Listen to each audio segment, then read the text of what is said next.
The key slid halfway into the lock and stopped. Mara Ellis stood on the porch in the cold rain, Daniel's funeral program folded in one hand and a white pharmacy bag hanging from the other. The medication inside had his name on it, but he would never take it now. She tried the key again. Nothing. Before she could knock, the door opened from the inside. Her father-in-law, Warren Ellis, stood there wearing Daniel's gray house slippers. Behind him, a cardboard box labeled Garage Tools sat on her living room floor. Daniel's recliner had been shoved against the wall. Their wedding photo was face down on the entry table. Mara stared at him. "Why are you in my house?" Warren's mouth twisted.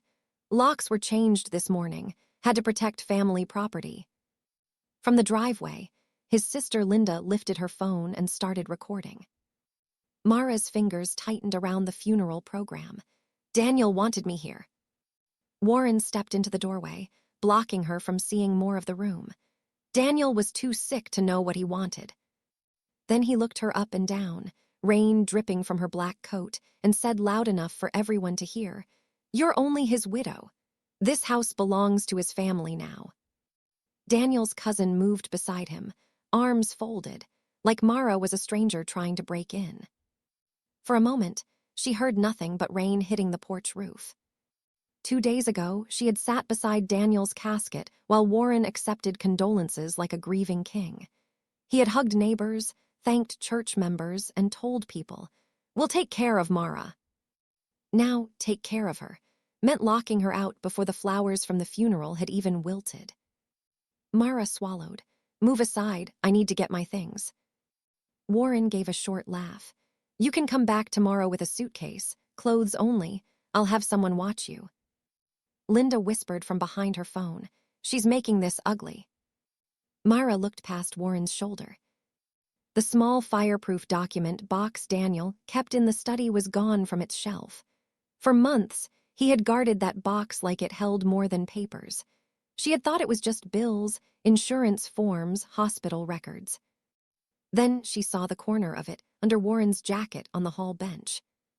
Mara went still. Warren leaned closer. "Did you hear me?" She looked at him without saying a word. Then she smiled. Because suddenly, she understood Daniel had not been paranoid. He had been preparing her. And the one thing Warren thought he had stolen was the first thing that would destroy him. Mara stepped back from the threshold and pulled out her phone. Warren's smile faded. "Who are you calling?" She did not answer him. Her thumb shook once before she found the contact Daniel had made her save under one word: Evelyn. Warren came down one porch step, lowering his voice so Linda's camera would not catch every word. "Listen to me carefully, Mara. You start trouble today, and I'll make sure everyone knows what you really are." Mara kept the phone to her ear. Rain ran down the screen. Warren leaned closer. "A woman who married my sick son and waited for the house." Her breath caught. That was the wound he always chose. Even when Daniel was alive, Warren never said their home. He said Ellis property, Ellis land, Ellis money. As if Mara had only been a guest Daniel let stay too long. Daniel had hated it. Once, after Warren left from one of his visits, Daniel had sat at the kitchen table with his hands locked together and said, "Dad thinks everything with my name on it belongs to him first." Mara had tried to calm him then. "He's scared of losing you." Daniel had looked at her with tired eyes. "No, he's scared of losing control." Now Warren was standing in Daniel's slippers. Inside the house Daniel had bought after their wedding, acting like grief was an eviction notice. The call clicked. "Evelyn Price," a woman answered. Mara looked at Warren. "Say it again." His brow tightened. "Say what?" "That you changed the locks, that I'm not allowed inside." Linda's phone was still pointed at them. Warren gave a smug little shrug. "Fine, I changed the locks. You are not coming inside unless I allow it. This house belongs to Daniel's family." Mara's voice stayed low. "Good, keep that video." For the first time, Warren blinked. Into the phone, Mara said, "He did it, just like Daniel said he would." There was a pause. Then Evelyn's voice turned sharp. "Mara, do not enter the house. I'm sending the police, and bring me the funeral program Daniel gave you." The first police car turned onto the street, with its lights flashing blue across the wet pavement. Warren's face changed before the tires even stopped. His shoulders dropped, his voice softened. He stepped away from the doorway like he had been the calm one all along. "Officers," he called, raising both hands slightly. "This is a family matter. My daughter-in-law is overwhelmed. She lost my son 2 days ago, and she's not thinking clearly." Mara stood on the sidewalk, soaked through, while neighbors opened curtains and stepped onto porches. Linda moved toward Mrs. Harlow next door and whispered, "Mara's already trying to take everything. Daniel isn't even properly buried in our hearts yet." Mrs. Harlow looked at Mara, then at the boxes inside the house. Warren reached into his coat and pulled out a folded photocopy. "Daniel authorized me to manage the property if he became incapacitated. He was sick. I'm simply protecting what belongs to the Ellis family." One officer took the paper. Before Mara could speak, a black sedan stopped at the curb. Evelyn Price stepped out with a leather folder tucked under her arm. She walked straight to the officer, glanced at the photocopy, and said, "That authority was revoked months ago." Warren snapped, "No, it was." Evelyn opened her folder. "Yes, it was." Mara remembered Daniel leaving the house one night in his blue sweater, too weak to drive himself. "I need to fix something," he had told her, "before it becomes a problem." Evelyn turned to Warren. "Where is Daniel's fireproof document box?" "I don't know what you're talking about," Warren said. The officer looked past him through the open door. Under Warren's jacket on the hall bench, the black metal corner of the box showed clearly. Mara finally spoke.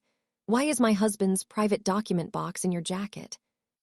Warren's face hardened. "Daniel's documents are family business." The porch went silent.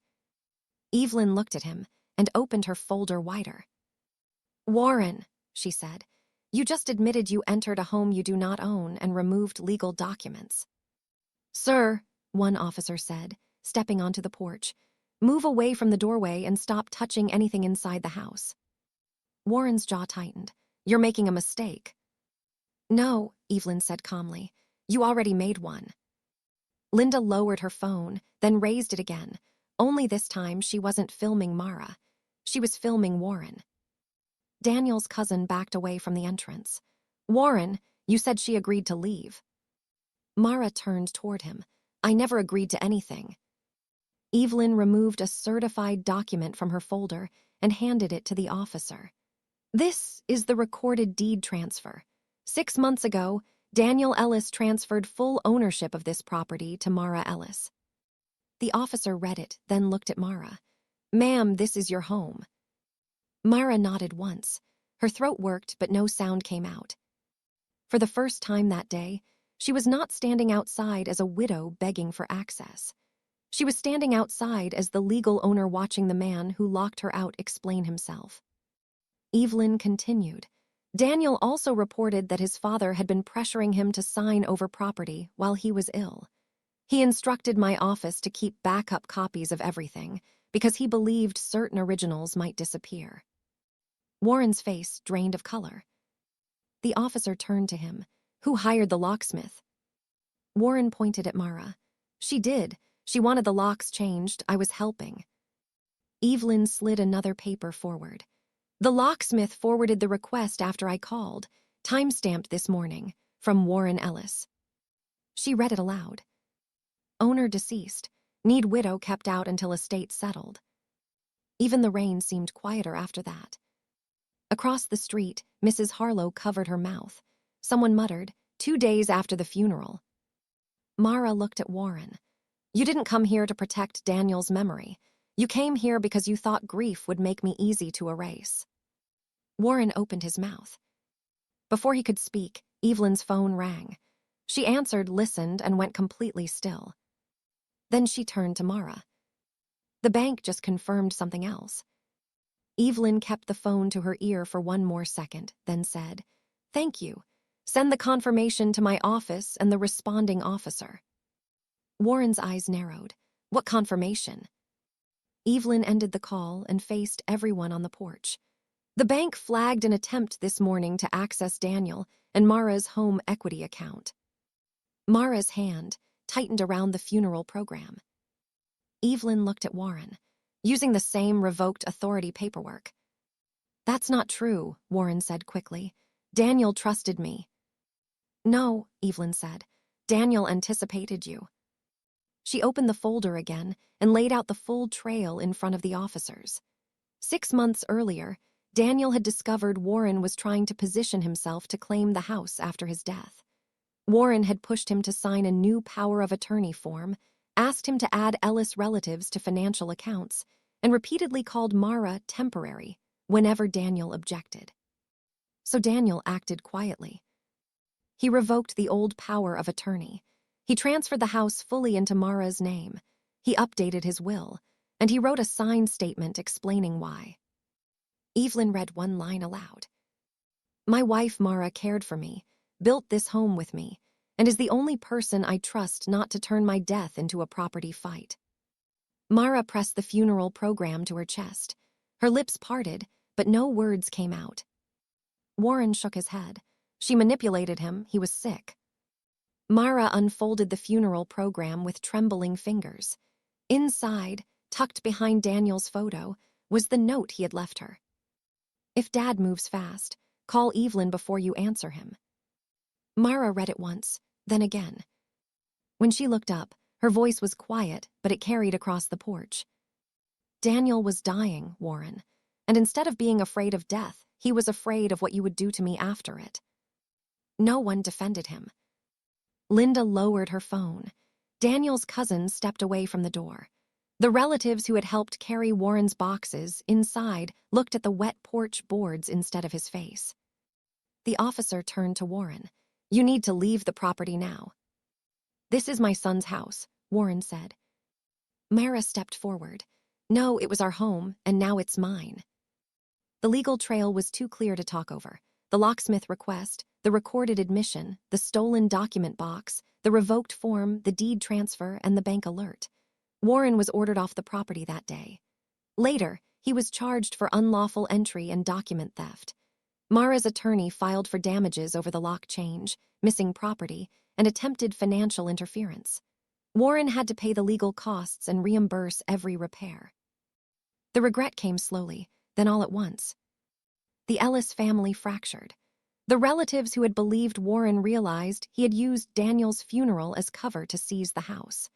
Neighbors who had watched Mara stand in the rain later brought food, apologized in low voices, and gave statements about what they saw. Mara never reconciled with Warren. Every box he had moved into her living room was returned through a moving company, unopened. On top of the stack was one note. This was never yours. Weeks later, Mara changed the locks again, this time by choice. She placed their wedding photo back on the entry table. She framed Daniel's note inside the study. Then she planted white hydrangeas by the porch because Daniel had always said the house needed something living near the door. After that, when a car slowed outside, Mara no longer flinched. The house was quiet, but it was hers. They tried to throw a widow out of her home, but the detail they overlooked was that Daniel had already made sure they never owned a single inch of it.